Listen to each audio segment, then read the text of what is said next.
Hello, and welcome back to another episode of the Be a Better You podcast. I am your host and subconscious reprogramming coach, Allison K. Dagny.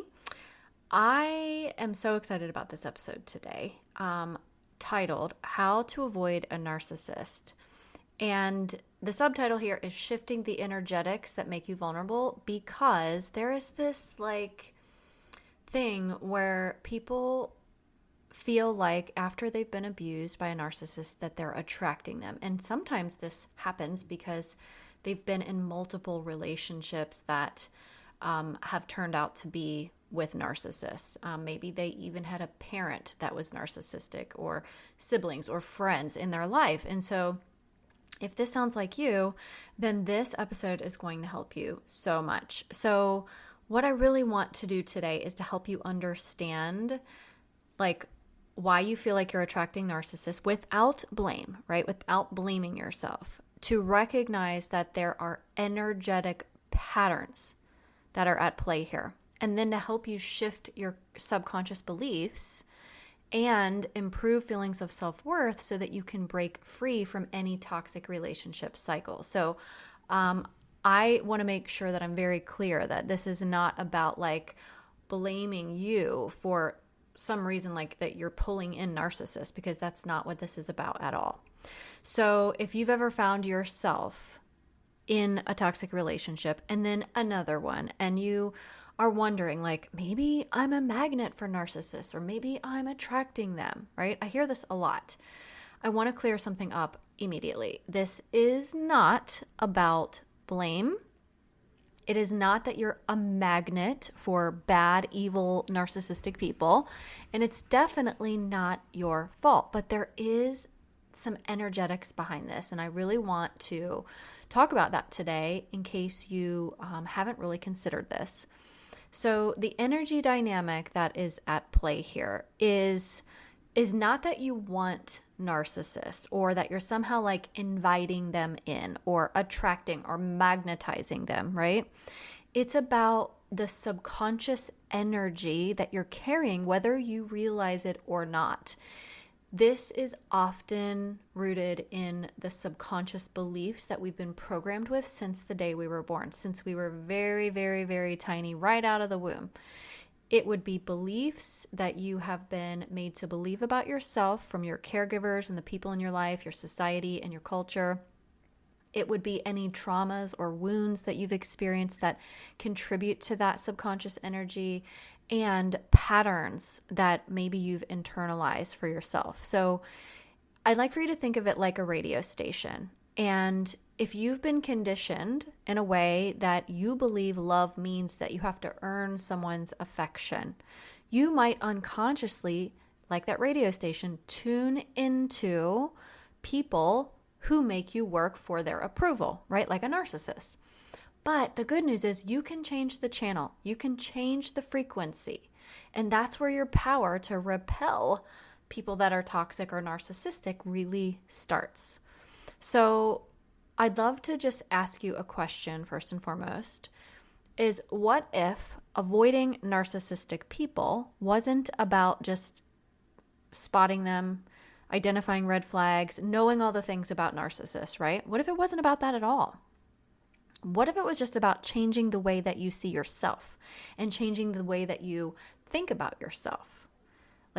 There's a lot more power in that than if you are just always looking outside of yourself. You are just hyper vigilant about who crosses your path and wondering if they're a narcissist. And I remember when I was first learning about narcissism, one of the very first things that was so mind-blowing to me was when I went out in public and I started looking around thinking oh my gosh, I wonder if they're a narcissist, and I wonder if that person's a narcissist. And I'd be in a crowded space and think oh my gosh, who knows how many people are narcissistic around me? And probably there was a lot of them, but instead of oh, I need to recognize the signs and avoid the narcissist, which is part of the healing process, I'm not denying that.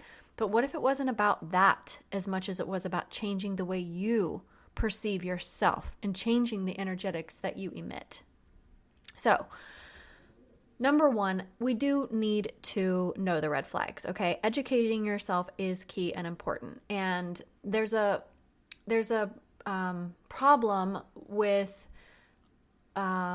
staying in the educational phase too long. And I've seen this a lot, and I noticed it was happening with me early in my healing journey too, was that I wanted to absorb and learn everything I could about narcissism. And there's nothing wrong with that, okay? So please don't get me wrong. If you are still years after your abuse, still reading books, still, trying to understand narcissism, that's okay. There's nothing wrong with that. It is somewhat empowering to know what you're dealing with. But the more important thing is to be focusing on yourself. Now, while we're here on this particular topic, let's just briefly cover some common narcissistic behaviors, especially if maybe this is the first time you're listening and you haven't been on that deep dive to educate yourself yet. So number one is love bombing, right? This is going to be any sort of over-the-top attention and intensity and really fast-moving kinds of relationships. That is a narcissistic pattern that you should be aware of. Inconsistency in their behavior, so like hot and cold behavior where you start to doubt yourself or doubt the dynamics of the relationship, where they kind of keep you on the hook, where they may give you a lot of love and affection and then pull away, and it creates a lot of confusion. Another one would be gaslighting. You've heard this term. Gaslighting is not lying. It is very different, and that is something that you need to know. It's really about twisting reality to make you doubt yourself and your instincts, to have you really lean on them as an authority because you now feel like that you can't trust yourself.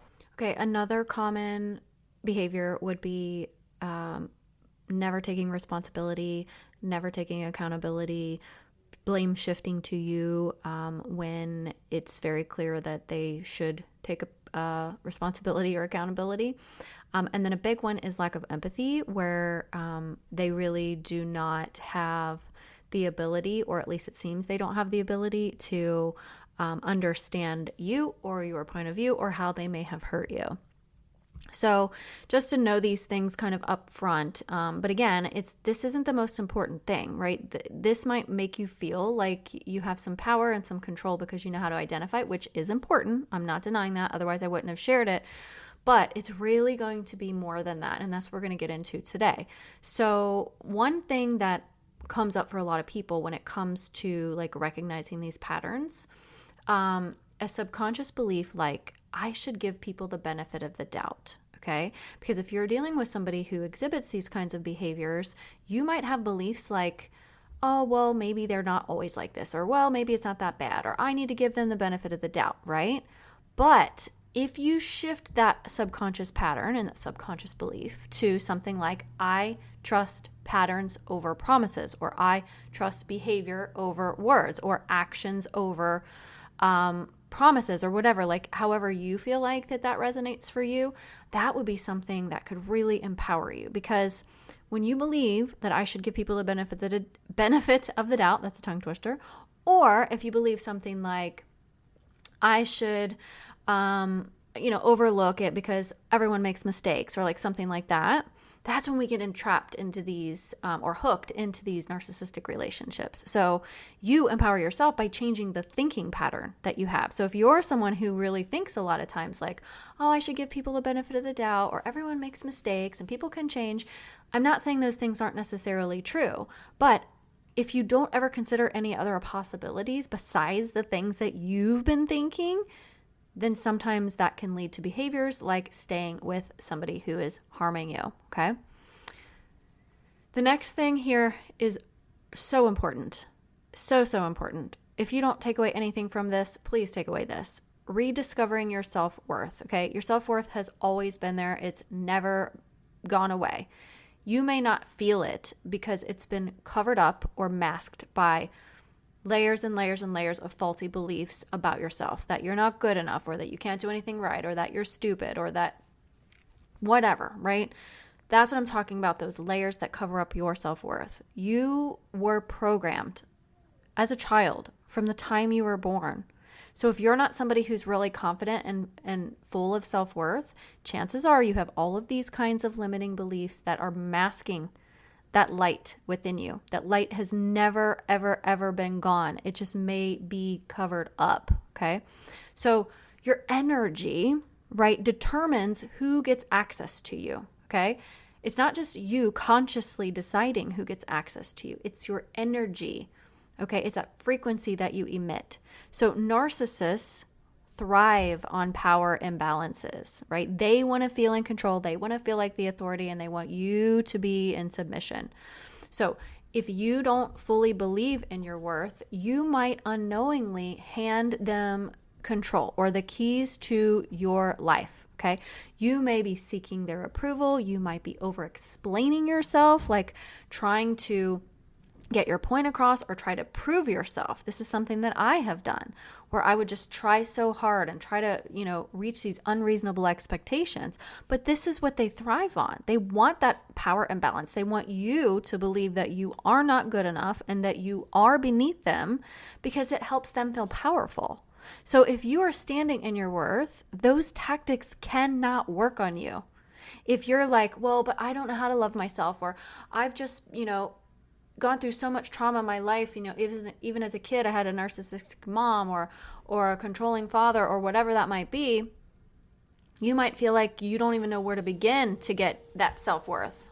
Now, if this is you and you're nodding your head, then this is exactly what I help my clients with. This is the very first thing that we work on inside my one-on-one program. But if you're not ready for one-on-one support, you can go out to my website at radiatenrise.com. And in the menu, if you scroll down, there is something called the I'm Worthy Immersion Program. It is a 7-week online course that you can take at your own pace that teaches you exactly how to do this. It's $197 for those 7 weeks, and you do not have to meet with me. You just go in there, watch the videos, and complete the exercises. Will help you learn to love yourself. So if you think that would help you, go visit my website. The link is in the show notes, and you can check that out. The subconscious belief shift that you want to consider here is when you are lacking in self-worth, there's a lot of reasons why that might be that are related to your subconscious beliefs. But one of the very common ones for victims of narcissistic abuse is that I have to prove that I'm worthy of love. But I'd like for you to consider that you're already worthy and that you don't have to earn it. And if your brain is sort of going, yeah, no, that doesn't really resonate, I can't really get behind that, then that means it needs some inspection. You need to look at it a little bit deeper, because here's the thing. If someone was lost or missing, that person is worthy of being rescued or saved or found, right? We don't say, well, did they earn it, or do they really deserve to be rescued? No, the rescue team goes out and they rescue them. It's not about earning your worth. It's about realizing that you already have it. Okay. Now, another thing that we want to do here to help us when we feel like that maybe we're drawing in narcissists or attracting them is discover why you feel that way, okay? So why does this keep happening? And if you've been in these relationships before, it's not because you consciously enjoy or prefer toxic people. There may be some part of you that's familiar with it, especially if it's what you've known from childhood. But it's not that you would consciously say, yes, I'd like somebody to be mean to me, or I'd like somebody to gaslight me. That's not what's happening on a conscious level. This is all subconscious work, okay? It's because somewhere deep inside, there's a belief system that is pulling you toward them, okay? In this energetic frequency that you're emitting because of those beliefs. So let's think about some common ones that might need programming. And some of these you'll resonate with and some of them you won't, but this is just to kind of get your mind to start thinking. And if you think of things as I'm talking, you might want to write it down for yourself so that you can start to actually shift it. So number one would be, I can fix them. A lot of victims feel this way. I can make them change. I can make them love me, right? If I'm just good enough, they will choose me. Or that is something that often lives inside of survivors' minds or victims' minds. So the truth is here, though, that you're not responsible to fix anyone, that it's not your role to change people, that your behavior even shouldn't be the thing that causes someone else to change, right? If you're better at what you do, that shouldn't, maybe it could inspire someone, but it's not your role to change yourself or be different so that other people fix themselves or change, right? You're not responsible in any way for anybody else to heal or change. Number two, that maybe this belief that there's good inside of them or there's good inside of everyone, right? Because the truth is, potential, like this potential that we can see in people, doesn't erase the toxic actions or the abusive behavior. So yeah, though it might be true, some people do have good inside of them. I've worked with many, many women who are like, yeah, well, he's nice sometimes. And, when it's good, it's really good. I get that because I've experienced it too. But what it doesn't do is erase what they've already done that was so horrible and was erasing your identity and eroding your self-worth, right? The potential in a person doesn't erase what they've done, okay? So this belief that there's like good inside of them, maybe needs some inspection or some shifting. The third one is they deserve love too, okay? And this might be a hard one for some people because it's like, well, yeah, they do deserve love, right? Everyone deserves love. I get it, right? But what about that loving someone doesn't mean tolerating mistreatment, right? You can love somebody without even being in a relationship with them. You can love somebody from afar. You can pray for them. You can hold energetic frequencies for them. You can not hurt somebody, right? But loving someone, right, doesn't mean you need to remove your boundaries. It doesn't mean you need to tolerate being treated poorly or being abused. So, yeah, maybe it's true they do deserve love, but let's sort of change the meaning of this and how we're looking at it. This is all very, very, very deep kinds of thinking that we have to do to shift from believing like, oh, I'm drawn to narcissists or I'm drawing them in or I'm a magnet for them, right? Because the energy of like, I can fix them and there's good inside them and they deserve love too is always going to be the energy of that, of what you're thinking is happening.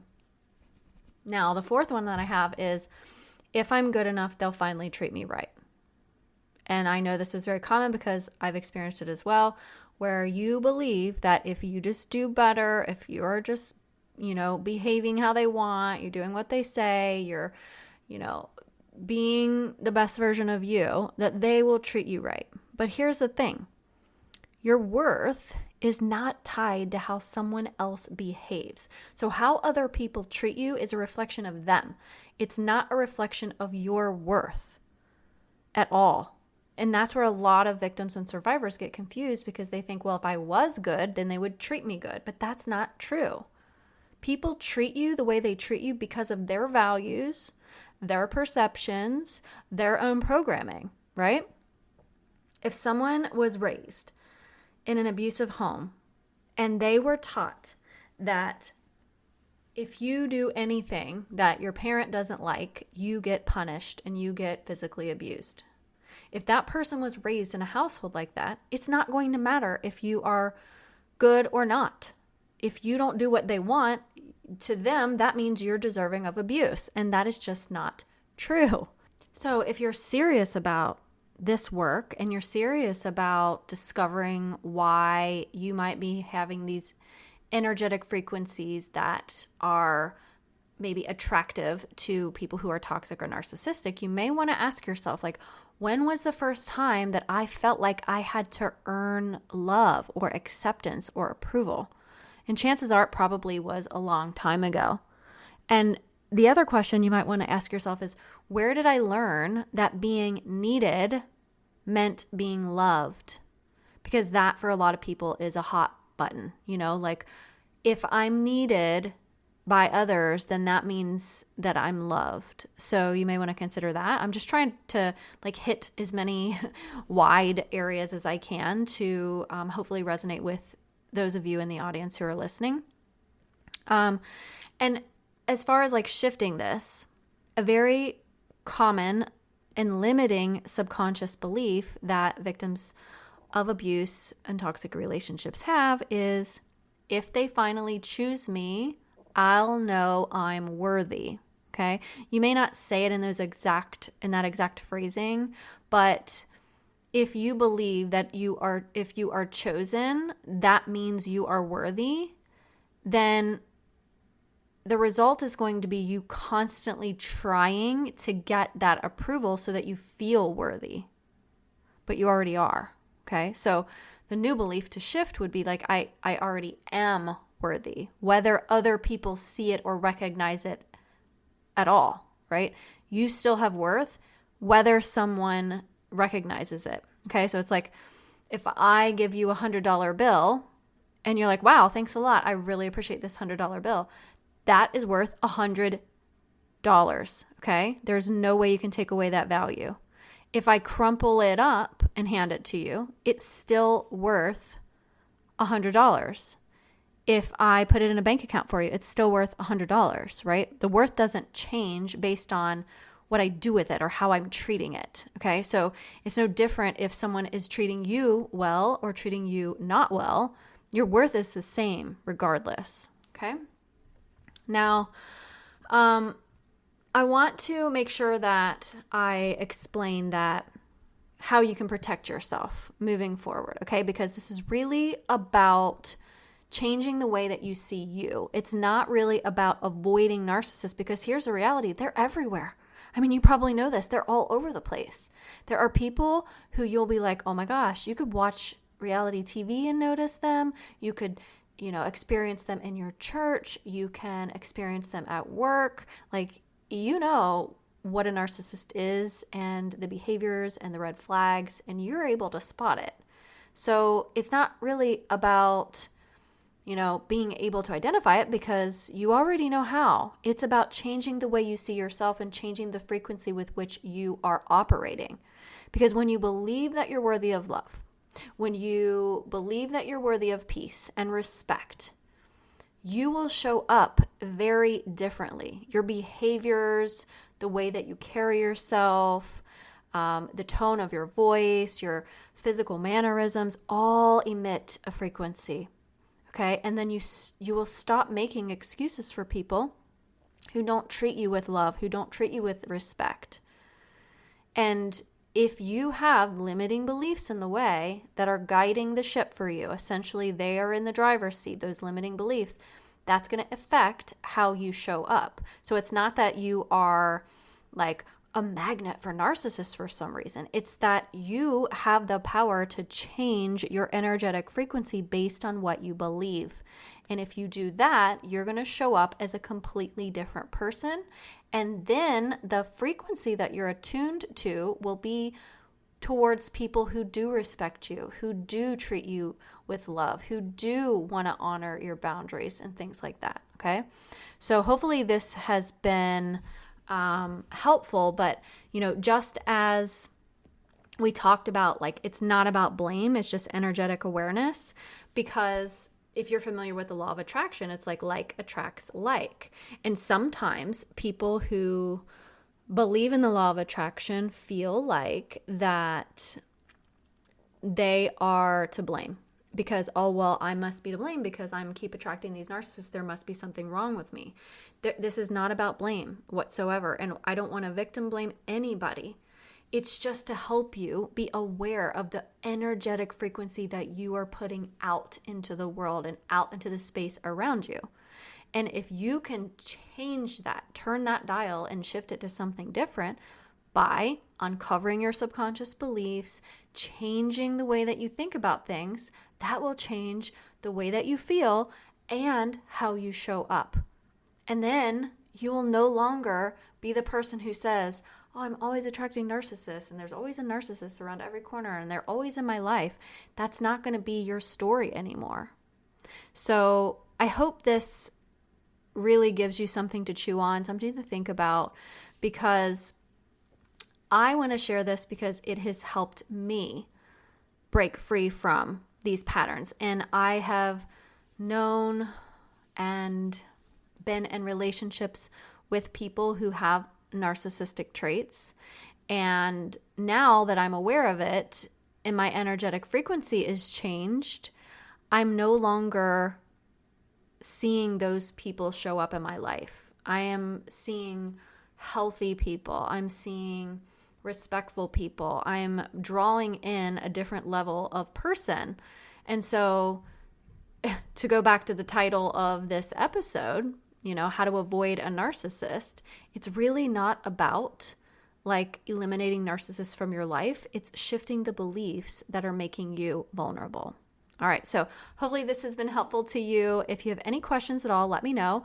You can email me at allison@radiate_rise.com, or you can find me on Instagram or Facebook. And remember, if you want to help yourself feel better, feel worthy, know your worth, check out the I'm Worthy Immersion program on my website. It's $197. You'll have immediate access, and you can there's a private Facebook group that you can join as well, where I can answer any questions for you and guide you through any of the lessons that you're working on. And by the end of it, you should know exactly how to raise your level of self-worth. And then the good news is you can stop feeling like you're attracting narcissists, because you won't be. All right. Thanks so much for being here, and I will talk to you guys next week.